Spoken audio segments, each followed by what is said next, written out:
2020-21 시즌 개막 이후 이건 좀 특이한 기록이네. 손흥민 말고 공격 포인트 100개가 넘는 선수는 모하메드 살라뿐이다. 아니 개막전 한 경기 보고 시즌 출발이 더뎠다고 하는 게 말이 되나요? 그리고 손흥민 8점 주고 메디슨 우도기를 8점을 줬다? 교체 들어와가지고 별거 없었던 히샬리송한테도 7점을 주고 진짜 명불허전 킬패트릭.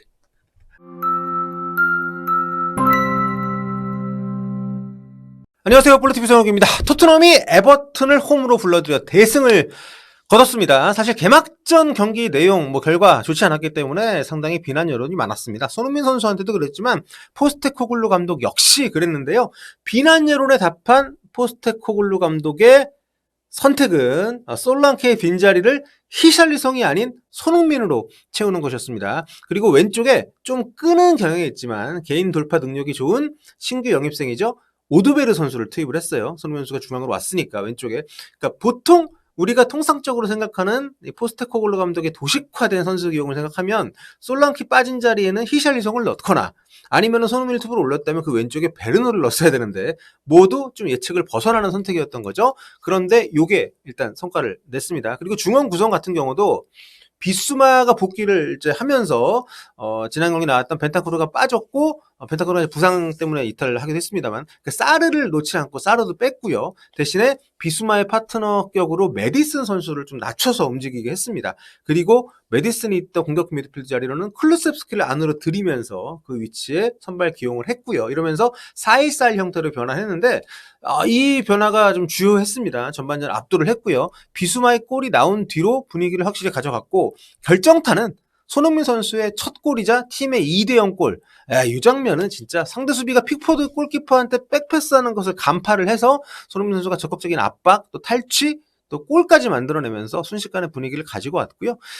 토트넘 캡틴 손흥민 선수는 요 탈취를 통해서 2023-24 시즌 개막 이후 프리미어리그 경기에서 파이널 서드 최다 볼탈취 기록 요거를 계속 경신을 해 나가고 있습니다. 2위가 37번의 부카요 사카니까 손흥민 선수가 정말 공격수이면서 왜 모든 감독들이 손흥민을 좀 사랑하고 인정하고 중용을 하려고 하는지를 보여주는 그런 지표가 아닐까 생각이 되고요. 자, 손흥민 선수는 3대0 상황에서 승리의 쐐기를 박는 추가골도 성공을 시켰습니다. 근데 이 골은 손흥민 선수도 물론 힘든 위치에서 굉장히 잘 넣었지만 반더벤 칭찬을 안 할 수가 없어요. 상대 볼 탈취한 뒤에 70m 정도를 질주해가지고 올라온 것도 놀랍지만 이런 센터백 보셨습니까?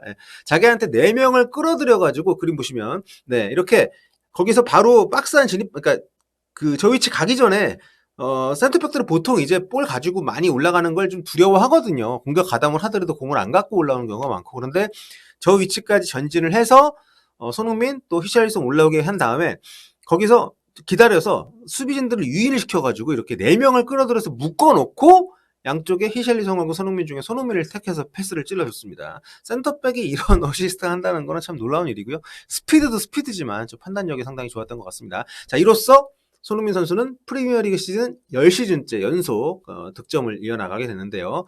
이렇게 라이브 스코어에서 시즌별로 사진을 한 장씩 모아가지고 정석껏 올려줬길래 소개 삼아서 가지고 왔습니다.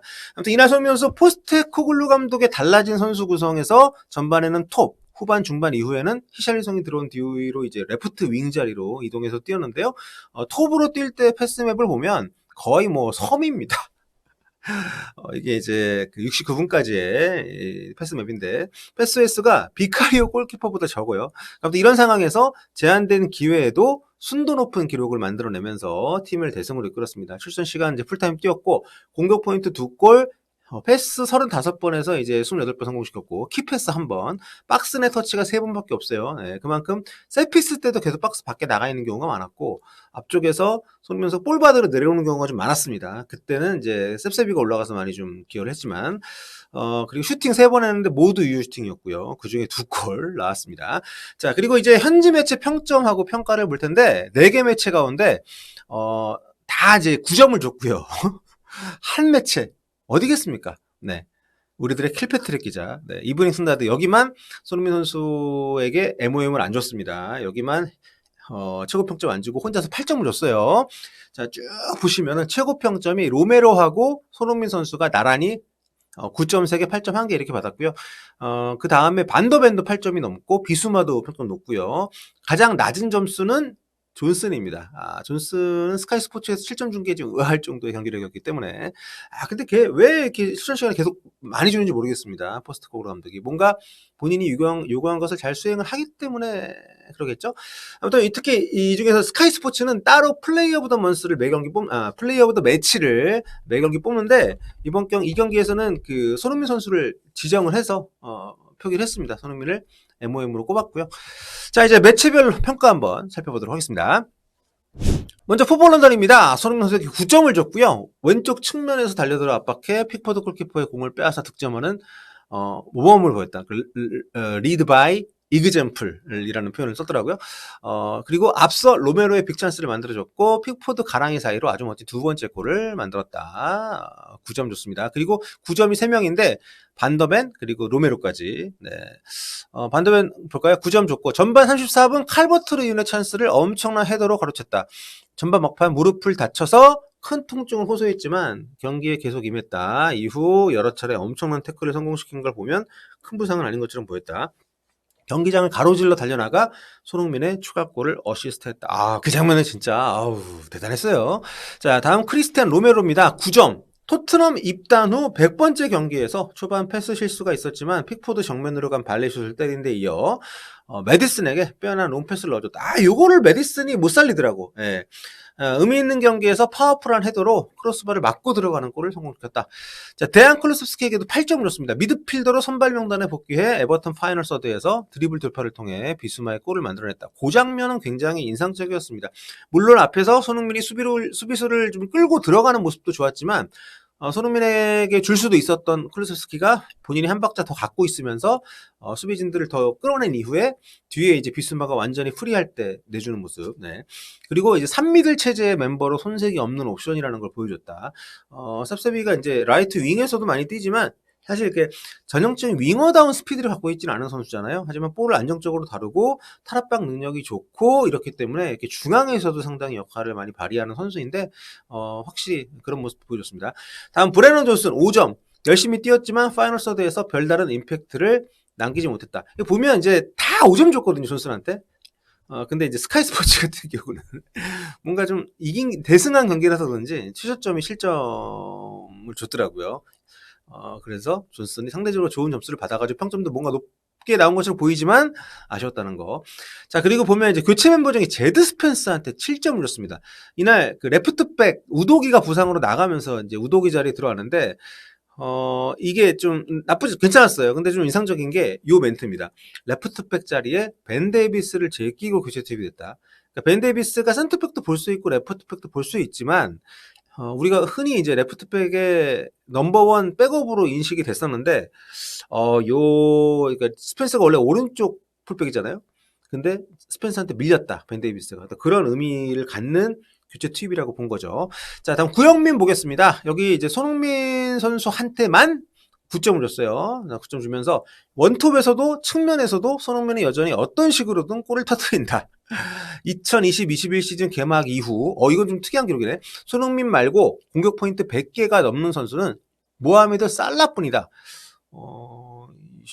이 기록은 상당히 좀 눈에 띄는 기록이네요. 2020-21 시즌이면 벌써 한 너댓 시즌 됐잖아요. 20-21, 21, 22, 22, 23, 23, 24, 24, 25 다섯 번째 시즌인데 아무튼 굉장히 긴 시간이죠. 근데 이 기간 동안 살라 손흥민이 압도적이다. 그렇게 볼 수 있는 기록. 대단합니다. 자, 크리스탄 로메로에게 8점을 줬습니다. 메디슨의 코너킥을 골로 성공시키면서 100번째 토트넘 출전 경기를 기념을 했다. 수비 쪽에서 몇 차례 좋지 않은 패스들이 있었지만 전진 패스와 득점을 통해 좋은 장면들을 만들었다. 제임스 메디슨에게도 8점 줬습니다. 힘든 2024년을 보냈지만 다시 자기 리듬을 찾아가고 있다. 인정합니다. 개막전도 괜찮았고 이번 경기도 괜찮았어요. 토트넘 공격의 중심에 있었고 로메로의 골을 도우면서 성과도 냈다. 자, 2부 비수마에게 8점. 환각제 논란으로 개막전 명단 제외가 됐지만 전천후 미드필더의 모습을 보이면서 좀 복귀시켜준 것에 대해서 화답을 했다. 이날 또 사과하는 모습도 굉장히 인상적이었고 포스테코글루 감독에게 가서 안기는 모습도 인상적이었고요. 인터뷰를 보니까 어제 그런 얘기를 했대요. 비스마한테 포스테코글루 감독이 불러서 아이들을 혼내면 그 뒤에 하루 이틀 동안 그 행동을 잘한다, 잘못을 안 한다. 지금 네가 그럴 때다. 뭐 이런 얘기를 했다고 하는데 아무튼 굉장히 인상적인 활약이었고요. 토트넘이 일단 첫 골을 뽑아냈다. 그리고 이제 페드로 포로에게는 5점을 줬습니다. 에버튼은 포로가 전진하면서 비워둔 공간을 공략을 했다. 포로에게 운이 좋았던 게 에버튼이 공격에 소극적이었다는 거다. 수비적인 부분에서 노출을 좀 많이 했습니다. 그 부분이. 그러니까 에버튼이 워낙 경기력이 안 좋았기 때문에 다행이라는 요 지적에 굉장히 공감을 좀 하게 되더라고요. 자, 브레넌 존슨이 여기도 5점을 줬고요. 경기에 제대로 녹아들지 못했고 겉돌기만 하더니 공격할 때는 미콜렌코에게 막혀서 침묵했다. 자, 윌슨 오드베르에게 7점을 줬습니다. 토트넘 신입 윙어의 괜찮은 데뷔전이었다. 경기장 어디든 상관없이 마크맨을 따돌릴 수 있다는 자신감. 그러니까 이런 스타일의 선수가 잘 없었기 때문에 굉장히 속도전으로 전형적인 어떤 측면 파고들고 이제 컷백하는 요 윙어의 모습이 좀 어떻게 보면 베르나하고도 좀 차이가 있는 모습이기 때문에 저는 네, 상당히 인상적인. 하지만 전반 30분 동안만 그랬다. 그 뒤로는 좀 아쉬웠죠. 자, 포스테코글루 감독에게 8점을 줬습니다. 토트넘이 엔지 감독 밑에서 성공을 못한다면 그거는 수비 문제 때문일 것이다. 공격이 잘 풀리면 누구든 상대할 수 있는 팀이라는 걸 보여줬다. 자, 마지막으로 이브링 스나드입니다. 우리들의 킬패트릭 기자. 유일하게 손흥민에게 8점을 줬습니다. 왜 줬는지 한번 볼게요. 레스터 시티전에서 시즌의 출발이 더딘 모습을 보여줬지만 센터포워드 자리로 돌아와 펼친 빼어난 활약으로 그걸 잊게 만들었다. 압박으로 만들어낸 엄청난 장면으로 토트넘의 두 번째 골을 넣었고 스마트한 마무리로 승리를 확정지었다. 아니, 개막전 한 경기 보고 시즌 출발이 더뎠다고 하는 게 말이 되나요? 그리고 손흥민 8점 주고 메디슨 우도기를 8점을 줬다? 교체 들어와가지고 별거 없었던 히샬리송한테도 7점을 주고 진짜 명불허전 킬패트릭. 한번 보십시오. 제임스 메디슨 8점. 보여준 게 가득한 경기였지만 수비수를 다 벗겨낸 로메로의 패스를 받은 뒤에 픽포드 골키퍼에게 막힌 장면은 아쉬웠을 것이다. 저거 손흥민이 했으면 저걸로 조지면서 점수 깎았을 거야. 네. 저 로메로가 정말 기가 막히게 띄워준 볼인데 첫 터치 잘못돼가지고 슈팅 제대로 안 됐거든요. 예. 코너킥으로 로메로의 골을 도왔고 직접 프리킥은 골문을 살짝 벗어났다. 자, 데스티니 우도기 저 프리킥 근데 손흥민이 얻어낸 거. 손흥민이 직접 찼으면 좋겠는데 그쵸? 자, 우도기에게 8점을 줬는데 야, 우도기가 이 경기에서 8점 받을 정도는 손흥민과 같은 점수를 받을 정도라고? 공격 가담이 좋았고 데뷔전을 치른 오도베르와의 연계도 괜찮았던 또다시 잠잠하면서도 인상적인 경기였다. 자, 그리고 히샬리송한테 7점을 줬습니다. 몇 차례 나이스 터치가 있었고 로메로의 골이 터지기 전에 박스 안에서 보여준 움직임을 포함해서 친정팀 상대로 존재감을 선보였다. 뭐 최고점은 센터백들 9점씩 줬습니다. 그거는 인정해요. 다만 굳이 손흥민을 깎을 이유가 공감이 안 가는데 어쨌든 뭐 참 희한합니다. 킬패트릭. 얘 진짜 왜 그럴까요? 토트넘 다음 경기는 뉴캐슬 원정입니다. 손흥민 선수는 뉴캐슬 상대로 16경기 출전해서 이제 8승 2무 6패를 했고요. 5골 또 도움 4개를 기록을 하고 있습니다. 지난 시즌 보니까 첫 대결 때는 1골 2도움 상당히 좀 좋았어요. 근데 이제 원정 갔을 때는 팀이 4대 0으로 이제 대패를 하기도 했고, 손흥민 선수 당연히 이제 그때 팀이 골이 없었으니까 무득점이었습니다. 이때 이제 이삭한테 2골, 또 고든이 1골 2도움을 기록했었는데, 이번에 어떻게 될지 좀 기대도 되고 좀 걱정되는 그런 원정길입니다. 이번 주말 입중계 또 다시 보러 와주시고요. 또 더 많은 이야기들 준비해서 들어오도록 하겠습니다.